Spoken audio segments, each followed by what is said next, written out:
علیہ السلام کی ذات بابرکت ایسی تھی، یہودی سوال کیا کرتے تھے رسول اللہ صلی اللہ علیہ وسلم کی ذات بابرکت سے کہ لڑکا اور لڑکی اس کی پیدائش کیسی ہوتی ہے۔ صحیح مسلم، صحیح ابن حبان، دو احادیث مبارکہ کی کتابیں مسلمانوں کا ورثہ علم اور نالج اور تحقیق تھا۔ آج مسلمان دور ہو گئے اپنی تعلیم سے، اپنے نالج سے۔ 3 سوالات کیے یہودیوں نے، ان میں سے ایک سوال یہ تھا لڑکا کیسے پیدا ہوتا ہے، لڑکی کیسے پیدا ہوتی ہے۔ یہ کب سوال ہو رہا؟ آج سے 1450 سال پہلے سوال ہو رہا۔ کس سے ہو رہا؟ تاجدار کائنات محمد مصطفیٰ کی ذات بابرکت سے سوال ہو رہا۔ آج سائنس کہتی ہے میڈیکل کی فیلڈ سے متعلقہ، گائنی کی فیلڈ سے متعلقہ، کہ ایک مرد اس میں 2 قسم کے سپرمز ہوتے ہیں، نمبر 1 ایکس اور نمبر 2 وائی، اور جو ایک عورت ہے اس میں 2 قسم کے ایکس ہوتے ہیں اور دونوں کے دونوں ایکس ہوتے ہیں۔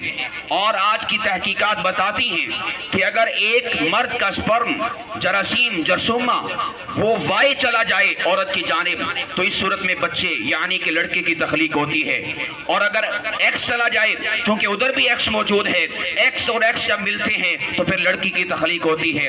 اس سے یہ پتا چلا کہ لڑکے اور لڑکی کے جنس کی تعین کا تعلق مرد کے ساتھ ہے، عورت کے ساتھ نہیں ہے۔ آج سائنس بتاتی ہے، آج میڈیکل بتاتی ہے، مگر آپ سورۃ القیامہ پارہ نمبر 29 رکوع نمبر 2 اس کی آخری آیات کا مطالعہ کریں۔ یہ کنسپٹ آج سے 1450 سال پہلے اللہ کا قرآن بیان کر چکا تھا۔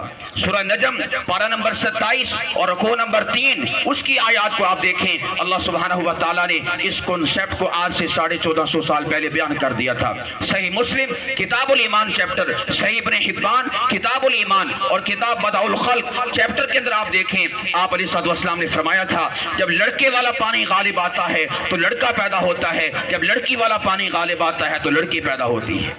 آپ علیہ السلام سے آج سے 1450 سال پہلے گائنی سے متعلقہ سوالات کیے جاتے تھے۔ ہمارے پاس کس چیز کی کمی ہے؟ اللہ نے ہمیں نبی ایسا عطا فرمایا جس نے کائنات کے سربستہ رازوں سے پردے اٹھائے۔